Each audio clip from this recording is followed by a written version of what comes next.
bom dia. Bom dia. Que alegria estarmos aqui com vocês. A Rosana e o Márcio já deu as boas-vindas, né? Então, eu queria agradecer a vocês pela presença, por estarmos aqui juntos depois aí de 2 anos de pandemia, né?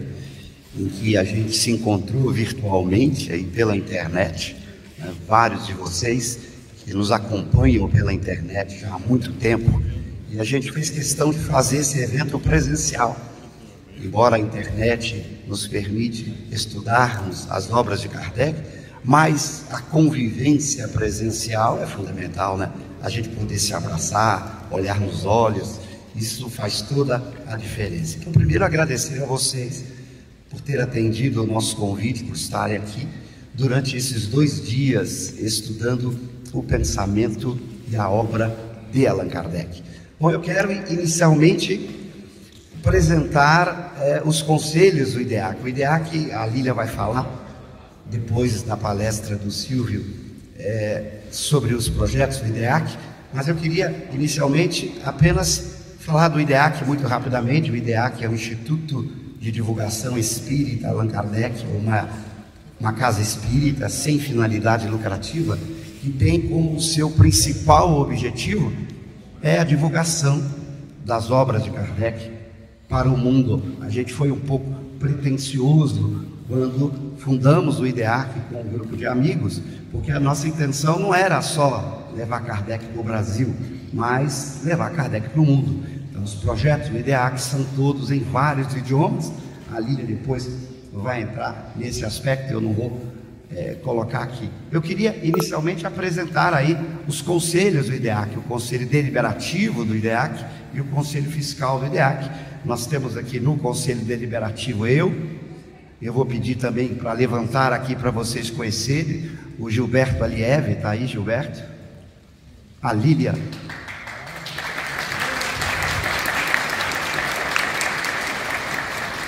A Lília, que vocês não conhecem, né? A Rosana, que estava aqui. O Márcio Cruz. Cadê o Daniel, de Fortaleza? Daniel. O Mário Arias, de Franca.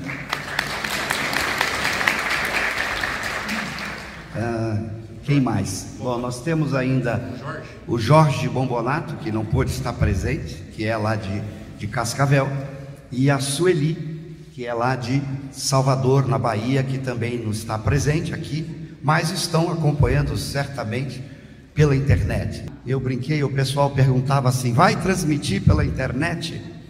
Eu dizia não vai, porque corríamos o sério risco de não poder abraçar muitos de vocês.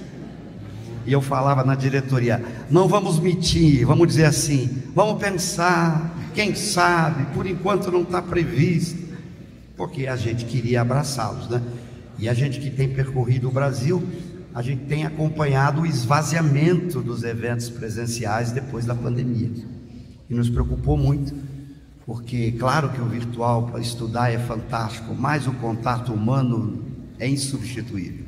Então, a gente preocupado com isso, o que a gente fez? Vamos dizer que ainda não, que não sabemos, e no dia divulgaríamos que seria transmitido aí pela internet. Muitas pessoas pediram isso. Não vou poder acompanhar. Então a gente resolveu fazer essa transmissão, ok? Então aí a justificativa. Quero também agradecer aos internautas que nos estão acompanhando por esses canais do YouTube, o carinho de podermos juntos acompanharmos aí esse evento, cuja programação está aí à disposição de vocês. Mas eu queria falar um pouco das pessoas que vão falar aqui, daqueles conferencistas que vão participar do evento nesses 2 dias, hoje, né, e amanhã. Eu começo pelo Luiz Américo Venturini Cheim, amigo querido. Desculpa a emoção de lembrar dos amigos. que nos acompanha agora lá dos Estados Unidos. Ele mora na Carolina do Norte, na cidade de Raleigh, e ele está nos acompanhando e vai falar amanhã de manhã, sua palestra das 9 horas da manhã. A gente tem uma história muito interessante. Conheci Shein em 1978, quando fui fazer minha graduação em Física na Universidade Federal do Rio de Janeiro, e ele, eu fui para lá em 77, no ano de 1978 eu o conheci, e fundamos um grupo espírita na Universidade Federal do Rio de Janeiro, dentro do alojamento de estudantes, e passamos ali 3, 4 anos estudando as obras de Allan Kardec. Depois desse período, terminado ali o nosso curso, ele me visitou em Três Rios, a gente fazia palestras, ele era um bom orador espírita, já muito jovem como eu, falava da cidade de Macaé, e a gente fez algumas atividades espíritas. Depois eu fui para a Unicamp fazer o meu mestrado, o meu doutorado. Ele seguiu sua vida acadêmica, foi fazer o seu doutorado na Inglaterra, e a gente se correspondeu algumas vezes por carta. Aquela época ainda era carta, estamos falando do início aí da década de 80, e depois cada um seguiu sua vida. Eu me mudei para a cidade de Marília, fui trabalhar na Unesp, ele trabalhou no Brasil, depois se mudou para os Estados Unidos, ele fez engenharia elétrica, e ficamos aí alguns anos, talvez uns 20 anos, sem fazermos contato. A vida faz com que a gente, às vezes, tenha que se separar fisicamente, mas é claro, o laço de amizade persistiu. Um belo dia, a minha secretária me manda um e-mail, tem mais ou menos uns 8 anos isso, se não me falha a memória. A minha secretária, ou a secretária da empresa que eu trabalho, me mandou um e-mail, e o e-mail era curioso. O e-mail dizia mais ou menos assim: ele está me ouvindo lá de Raleigh, espero que ele não diga assim, o Cosme está exagerando, mas o e-mail dizia mais ou menos assim: trabalha aí uma pessoa chamada Cosme, esse Cosme Damião que trabalha aí é o físico, porque é assim que ele me chamava, porque eu fazia física na Federal do Rio de Janeiro, era assim que ele me chamava, o físico. E a secretária me repassou o e-mail, e eu, obviamente, respondi o e-mail imediatamente quando recebi. Respondi: oi Luiz, que saudade, onde você está? Com alegria, me passe o seu telefone que eu quero ligar para você já, por e-mail. E ele respondeu o e-mail em seguida: me passe o seu telefone. E eu falei assim: meu Deus, ele não quer que eu ligue para ele? Eu passei meu número, tocou o meu telefone. Ele disse: eu estou nos Estados Unidos, não ia fazer você pagar essa ligação. E aí nós conversamos, e aí ele me contou algo curioso. Ele disse assim: eu estava querendo voltar ao movimento espírita, que ele estava nos Estados Unidos, e há muito tempo que ele não participava do movimento espírita. E quando eu pensei como voltar, me veio a inspiração: procure o Cosme. E ele então fez esse e-mail: procure o Cosme. E aí, durante a conversa do telefone, ele disse assim: eu queria colaborar com o movimento espírita. O que você pode fazer? O que você sugere? Eu digo: ah, meu Deus. Falei: olha, quer colaborar? Nós temos um projeto de levar Kardec para o mundo. E como você sabe, uma das produções mais importantes de Kardec, a Revista Espírita, que são 12 livros, nunca foi traduzida para o inglês. Nunca tinha sido traduzida para o inglês. Aí eu disse para ele: você topa o empreendimento? São 12 livros de mais de 400 páginas. Ele topou.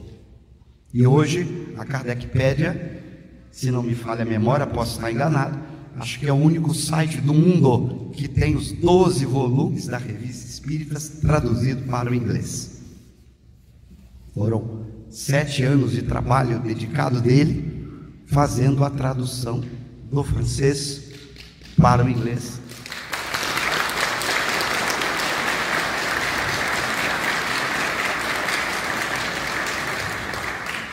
Então, e depois que ele começou esse trabalho, já produzido aí o primeiro volume, o volume de 58, a Federação Espírita Americana entrou em contato com ele pediu que falassem comigo, porque ele disse: eu fiz para o Cosme, para o projeto do Cosme, então você fale com ele. E eles me ligaram, eu falei: perfeitamente, que alegria, fazemos uma parceria. E a Federação Espírita Americana então designou alguns nativos americanos que faziam a revisão da tradução dele. Então nasceu essa parceria do IDEAC com a própria Federação Espírita Americana, que eu aproveito para agradecer esse trabalho conjunto, e estamos aí com os volumes da Revista Espírita em inglês disponível, a maior publicação espírita de Allan Kardec, são 12 livros. Em termos de páginas, é a maior produção espírita de Allan Kardec, que ele coloca no próprio catálogo racional como obra fundamental do Espiritismo, que deve ser estudada junto com as outras obras, como ele diz também no capítulo Método do Livro dos Médiuns, recomendando o estudo da Revista Espírita. Então não é uma obra para deixar de lado, ela é parte dos fundamentos do Espiritismo. Então, aí depois que ele fez esse trabalho, eu ainda tive o atrevimento de dizer assim: Luiz, eu vou abusar de você, quando você tiver um tempinho, você não quer traduzir mais algumas poucas obras que falta de Kardec para o inglês? Ele disse: me manda. Então aproveito para provocar ele aqui, eu te mandei. O dia que você tiver tempo, meu amigo querido, quem sabe ele termina, faltam pouquíssimos livros que ainda não foram traduzidos para o inglês, das 23 obras que Allan Kardec colocou à disposição, que estão lá na Kardecpédia. Bom, então veja, tudo começa em 78, e Kardec nos une, ok? Bom, quando fui para a Unicamp, terminei minha graduação em Física na Federal do Rio de Janeiro, em 81 eu fui fazer meu mestrado na Unicamp, em Campinas.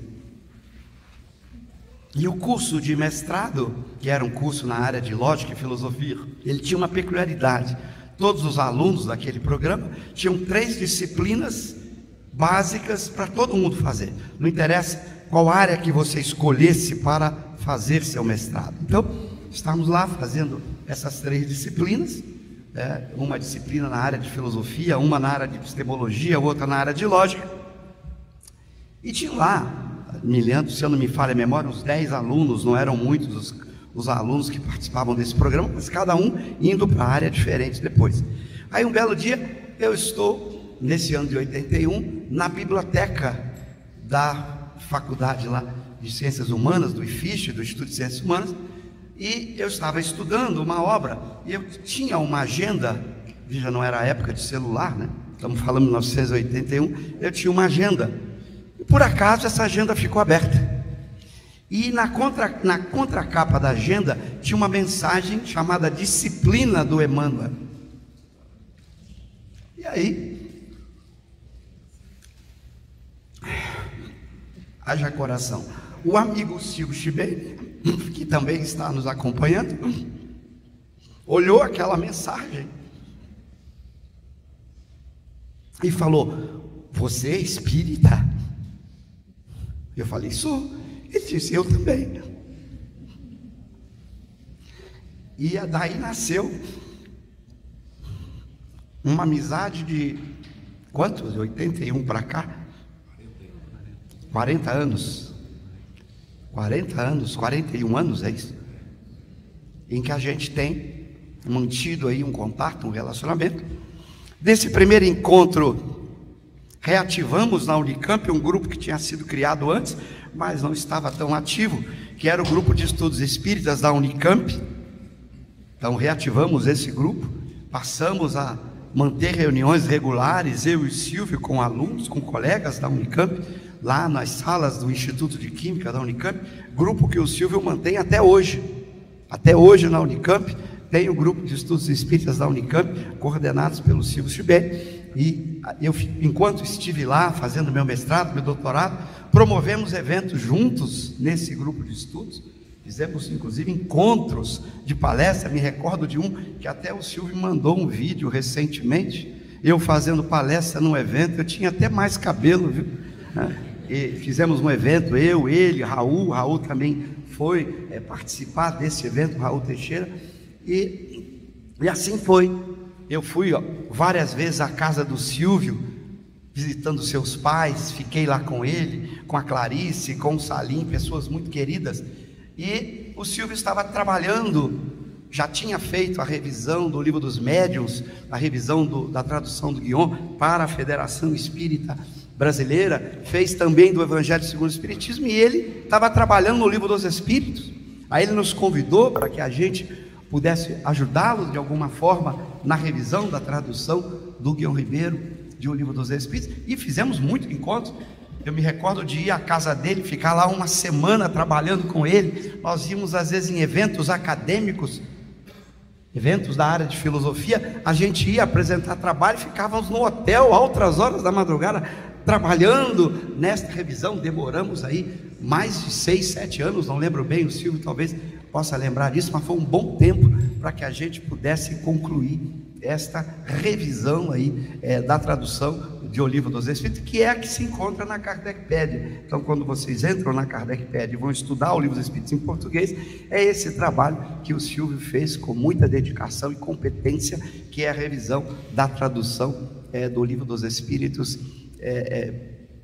para o português. Bom, e fizemos e continuamos várias vezes. Fui fazer palestra, e ontem ainda recordava ao Silvio, a gente conversou por telefone, que um dos primeiros vídeos meus que está no YouTube, que eu fiz no grupo espírita, que os pais dele atuavam, que eram diretores desse grupo há muitos anos, eu lembrava, e ainda foi gravado, olha a coincidência, pelo Aparecido.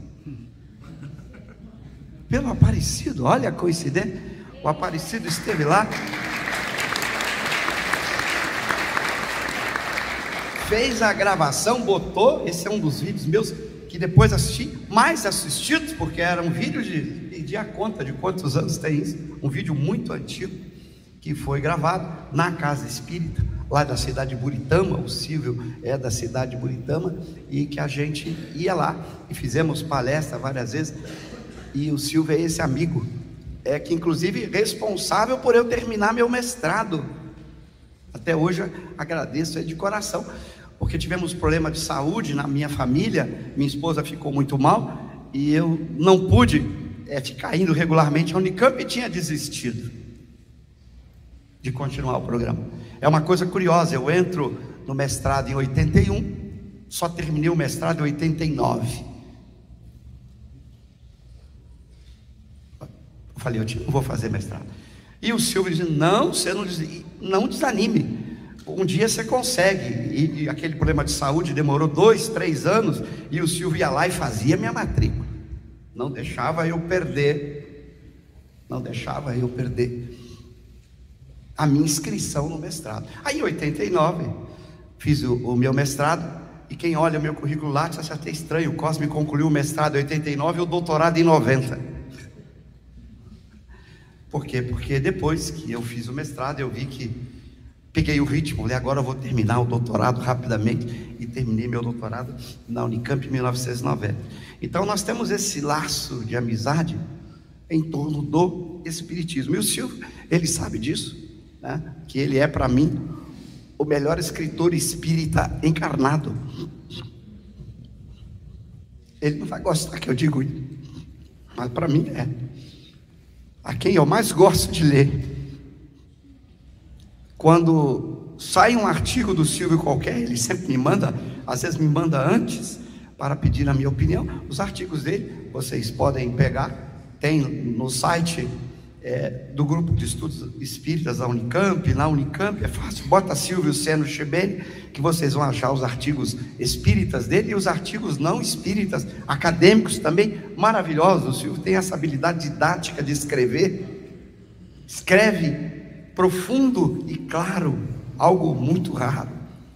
E eu não perco nunca a chance de ler, e tenho às vezes a felicidade de lê-los antes de todo mundo, porque ele costuma me mandar antes primeiro o artigo, e leio, e tenho por ele um apreço muito grande e uma admiração profunda pelo conhecimento e dedicação que ele tem a Allan Kardec.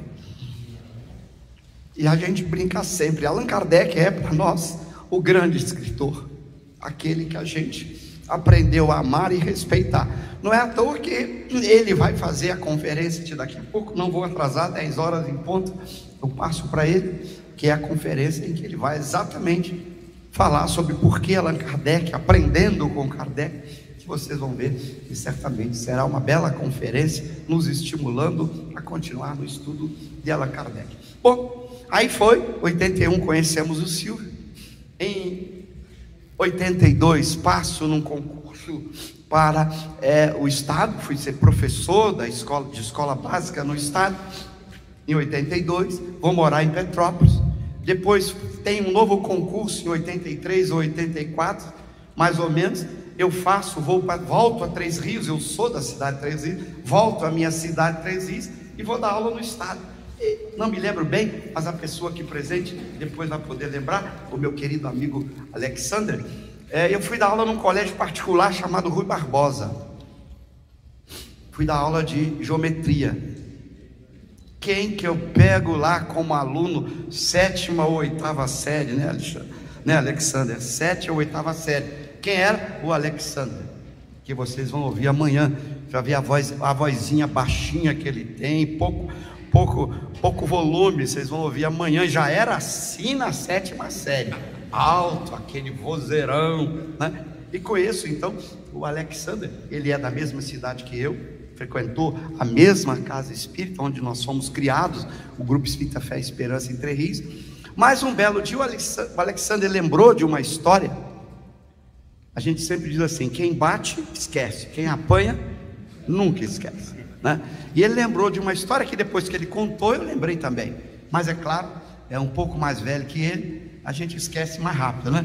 Mas ele um dia contou, sabia, Cosmo, que você deu uma prova de geometria para a turma, e você disse que a turma deveria estudar até a página X para a prova, e você colocou uma questão na prova, um capítulo à frente, e ele veio conversar comigo, professor, com esse vozeirão que vocês vão ouvir amanhã, professor, o senhor colocou essa questão não está nessa parte que o senhor recomendou, cairia na prova, está mais adiante. Eu respondi para ele, eu coloquei para que os mais inteligentes resolvessem. Aí ele ainda falou para mim assim, ainda me chamou de burro. Bom, isso não atrapalhou a nossa amizade, a gente continuou amigos. Depois na casa espírita, no Grupo Espírita Fé e Esperança, o Alexander foi fazer medicina, né? Foi para Juiz de Fora, até hoje está lá na Juiz de Fora, fazendo um trabalho belíssimo lá no programa de mestrado e doutorado na área de espiritualidade. Depois ele pode contar um pouco, está lançando um livro aqui extraordinário sobre os trabalhos que eles fazem lá nessa universidade, levando a discussão sobre espiritualidade para o meio acadêmico, um trabalho bonito que ele faz, e a gente continuou nesse envolvimento. Nós tínhamos aqui em Curitiba um evento de carnaval, 4 dias de carnaval, a gente trazia os amigos para cá, nos reuníamos, tem alguns aqui presentes, o Alexandre vinha com a Angélica, né?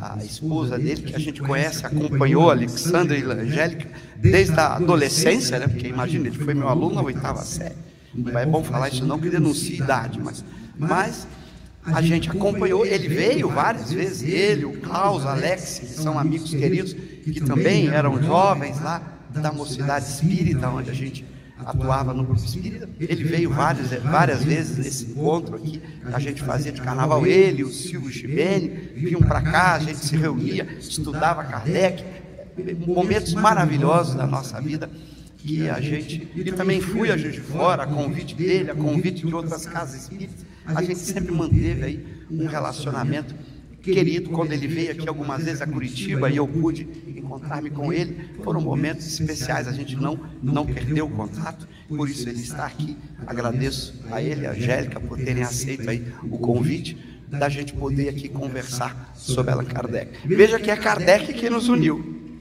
todos nós com o mesmo objetivo de divulgar Allan Kardec. Bom, mas aí adiantamos um pouco mais. No ano de 2018, Márcio da Cruz, que é ele, está escondidinho lá, faz uma entrevista comigo, porque havia ressurgido uma polêmica sobre a obra Gênesis, que vocês acompanharam, alguns dizendo que a obra Gênesis tinha sido adulterada.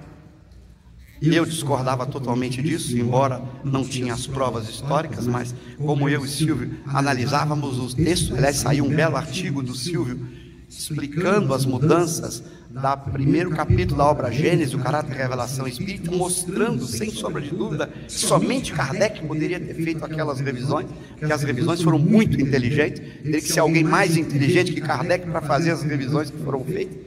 Então, com o Márcio, nós fizemos uma entrevista no YouTube, que vocês devem ter acompanhado, né, em que eu me posiciono dizendo que eu não aceitava a tese de que a Gênesis tinha sido adulterada. Apoiamos muito com aquela entrevista, vocês não sabem a quantidade de e-mails, de agressões que recebemos, mas mantivemos a nossa posição.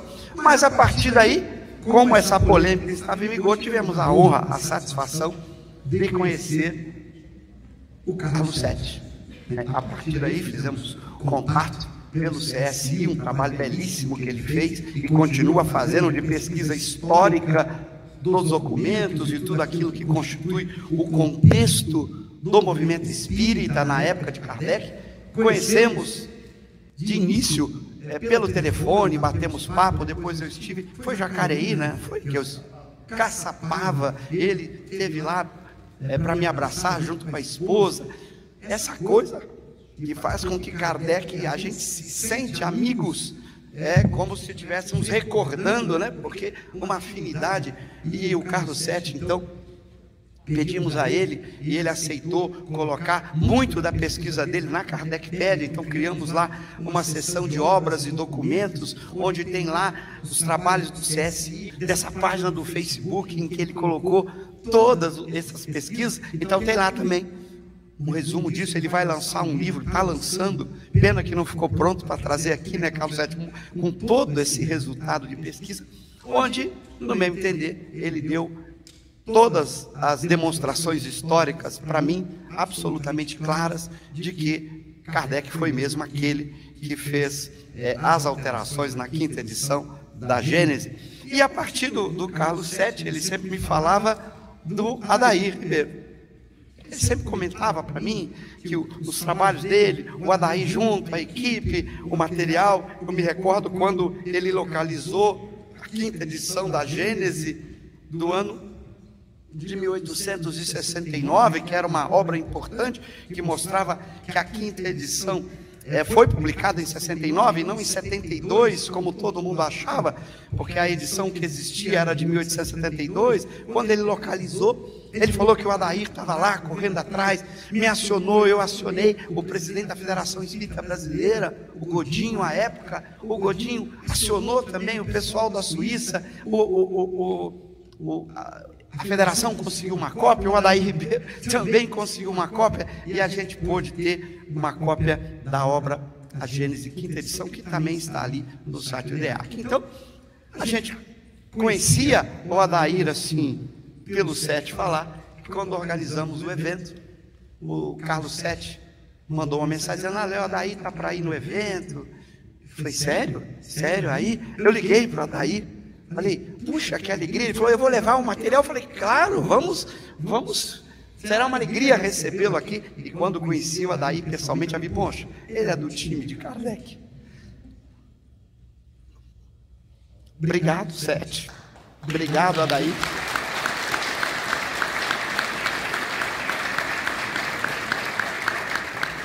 O Sete vai falar sobre todo esse trabalho, o Adair vai falar de todo esse acervo maravilhoso Ele vai contar para vocês um pouco também dessa história, né? Daí, como teve acesso, ele mantém lá o Allan Kardec Online, não é isso? AllanKardecOnline.com, um site extraordinário com muito material, conteúdo sobre o contexto histórico aí de Allan Kardec. Então, estamos aqui por quê? Porque Kardec nos uniu, com o único propósito de divulgarmos as obras e o pensamento de Kardec. Então nós só temos muito que agradecer a Deus por isso, agradecer aos bons espíritos, ao Espírito de verdade, a Jesus, guia espiritual de Allan Kardec, agradecer a Allan Kardec e agradecer a vocês pelo carinho, por estarmos juntos sempre aí na internet, nos estudos online que o IDEAC faz regularmente. O IDEAC, não sei se foi a primeira, mas uma das instituições que nasceu virtual, antes da pandemia. O IDEAC faz 6 anos agora. No próximo ano ele nasceu antes da pandemia e nasceu virtual, embora a gente tenha uma pequena sede física. Quem quiser conhecer ali, vai ter que falar com a Lília depois, né? Mas ela fica a uns 100 e poucos metros daqui, bem pertinho. Nós temos lá a sede física do IDEAC. Quem quiser depois combina no horário, amanhã. A Lília dá um jeitinho, eu estou botando trabalho mais para ela, né? Ela que carrega o piano, eu digo. A gente inventa a moda e a Lília é que faz todo o resto, né, Gilberto? Eu digo assim, a Lília trabalha, eu só falo, sou só falador, a Lília trabalha e o Gilberto corre atrás do dinheiro, que ele é o diretor financeiro. Então, é assim que a gente divide o trabalho. Eu estou com a parte mais fácil, que é só falar, né? E a Lília, responsável por toda essa organização, por todo esse evento, por tudo mais do IDEAC, vou coordenar uma equipe.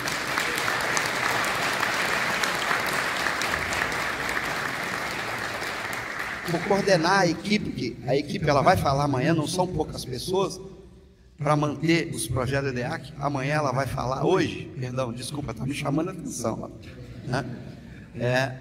E hoje ela vai falar, depois da palestra aí do Silvio, ela vai falar sobre os projetos aí do IDEAC, os diversos projetos atuais, os projetos futuros, para que vocês conheçam um pouco o que é essa instituição espírita, que foi fundada com um único objetivo, de divulgar Kardec. Não tem outro objetivo, IDEAC.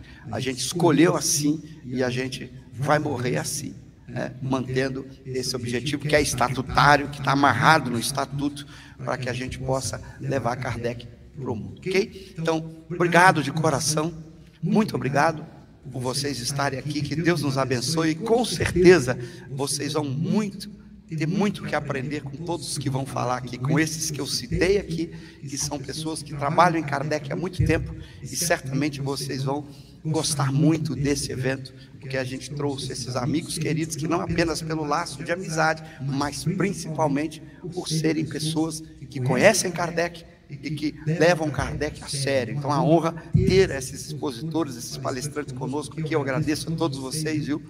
Ao Cheim, ao Silvio, ao Alexander, ao Sete, ao Adair, por terem aceitado o convite, por podermos juntos aí levar o Espiritismo para o mundo. Muito obrigado, que Deus nos abençoe.